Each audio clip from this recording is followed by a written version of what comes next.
नमस्कार स्वागत करुच्ची आज केतोटी मुख्य गुरुत्वपूर्ण खबर को आपको दर्शक बंधु एवं आम हस्तगत होता प्रथम खबर रही पाणीपाग संपर्कित पागरे होगा जाऊँगी परिवर्तन वर्षार चेतावनी देती पाणीपाग विभाग जानिबा केउं केउं स्थान को रही वर्षार संभावना से संबंध में संपूर्ण विवरण मुझे वीडियो प्रदान करी से आप निश्चित वीडियो को प्रथम शेष पर्यंत देखिए जब वीडियो भल लगे पाखे लाल बटन निश्चित सब्सक्राइब करेंगे पाखे बेल आइकन बजा देवे और ऊपर ऑल नोटिफिकेशन क्लिक करके भूलें जहाँफल वीडियो सर्वप्रथम आपण निकट में पहुँच पार। तेज आसतु जाना आज प्रथम खबरटी को उत्तर भारत में ठंडा धीरे धीरे ह्रास पाइबार लगी दिन में खरा जो आश्वस्ति मिली।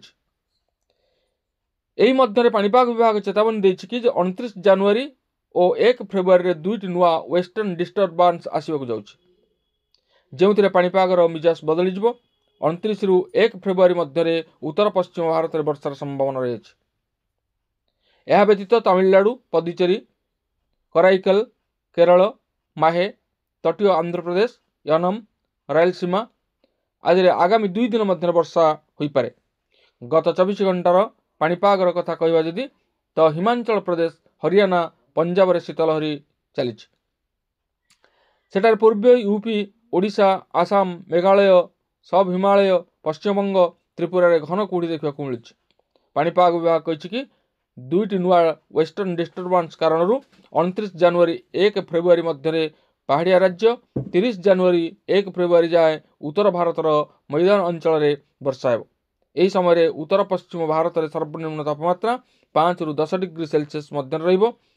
मैदानी अंचल में आज सबुठारु कम तापमात्रा 3.6 डिग्री सेल्सियस राजस्थान चुरू रे रेकर्ड करा जायछि। यह व्यतीत आगामी 2 दिन जाए उत्तर पश्चिम मध्य महाराष्ट्र सर्वनिम्न तापमात्रा कौन बड़ा परिवर्तन हेब ना किंतु यह पर एथिरे 2 रु 4 डिग्री तापमात्रा आहरी बढ़ीजिवो। परवर्ती खबर रही सुभद्रा योजना को नहीं पुणी बड़ घोषणा कर मुख्यमंत्री मोहन माझी। गणतंत्र दिवस अवसर में कटक में जातीय पताका उत्तोलन कर मुख्यमंत्री। गणतंत्र दिवस समारोह में सामिल हो जातीय पताका उत्तोलन करने सहित नूतन सरकार विकासमूलक कार्य बाबद सूचना देते।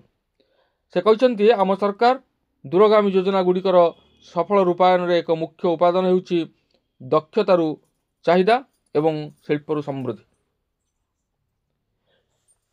सीएम मोहन माझी कहते गत 7 मास मध्य आम प्राय 2 लाख कोटी टंकार पुंजी निवेश पर मंजूरी प्रदान करथिबा बेले एथिरे 1 लाख रु अधिक नियुक्ति सुजोग सृष्टि होइछि।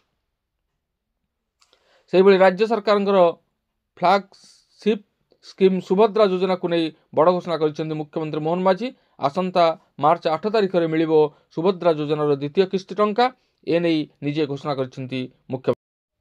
परवर्ती खबर रही किछि दिन हेब सुना और रूपार दर वृद्धि घटबार लगी। जनवरी 26 तारिख में मध्य समान दर में बिक्री होउछि सुना और रूपा। शनिवार दिन जातीय स्तर में सुनार दर 10 ग्राम पिछा 80,348 टंकार पहुंचीला। एथिसह रूपा दर किलोग्राम पिछा 91,221 बा 211 टंका रही। 22 क्यारेट सुना 1 ग्राम पिछा 7,555 टंका थिबा बेले 24 क्यारेट सुना 1 ग्राम पिछा 8,242 टंका थिला। सेहिपरि 18 क्यारेट सुना 1 ग्राम पिछा 6,182 टंका। शनिवार दिन सुना दर 10 ग्राम पिछा 60,440 टंका थिबा बेले आज सही समान दर में बिक्री होउछि सुना। एथिरे कौनसी परिवर्तन घटी ना। परवर्ती खबर रही माड़ी आसुची एक भयंकर झड़। छोट छोट झड़ मध्य विराट विध्वंस आनीपे। आपण जानते कि पृथ्वीर सबुठारु शक्तिशाली पवन वेग घंटा प्रति 407 किलोमीटर थिला किंतु वैज्ञानिक माने एपरी एक झड़ आविष्कार करछंती जोंथिरे पवन वेग घंटा प्रति 33,000 किलोमीटर रही। कथाटी शुणी आश्चर्य लगुथिबो निश्चय किंतु यह सत। सौरमंडल एक बाह्य ग्रह रे ज्योतिर्विद माने एक सुपरसोनिक जेट स्ट्रीम ठाब करछंती। यह महाकाश में चिन्हट होइथिबा सबुठारु द्रुततम पवन। जदि यह पृथ्वी रे थांता तेबे जीवा मुस्किल हो पड़ता। तेबे आपण मानकु जणाइ देबाकु चाहूछु जे पृथ्वी ठारू 500 आलोक वर्ष दूर रे WASP 12 7b ग्रहटी अवस्थित। यह एक विशाल गैसीय ग्रह। यही ग्रह बृहस्पति अपेक्षा टिके बड़ किंतु यार वस्तुत्व बहुत कम। यह विशाल ग्रहटी 2016 मसीह आविष्कृत होता। यह ग्रहर विषुवरेखा सहित प्रबल पवन एक बड़ बेंड रही जहाँ आम सौर जगतर गैसीय ग्रह गुड़िक देखा जाइथिबा पटा परी। तथापि यही पवनर गति एपर्यंत एक रहस्य होई रही। जनवरी 21 तारिख में एस्ट्रोनोमी एंड एस्ट्रोफिजिक्स पत्रिका ए संपर्कित एक अध्ययन प्रकाशित होता जो पवनर गति वर्णना करा जायतिला। चिली रे अवस्थित यूरोपीय दक्षिण ऑब्जर्वेटरी रो एक विशाल टेलीस्कोप साहाय्य वैज्ञानिक माने यही पवनर वेग मापिथिले। परवर्ती खबर रही प्रधानमंत्री किसान सम्मान निधि योजन हिताधिकारी मानक पई एक बड़ खुशी खबर। 19तम किस्तिर अपेक्षा थिबा लाभार्थी बैंक खाता रे आसंता मास टंका जमा हेबो।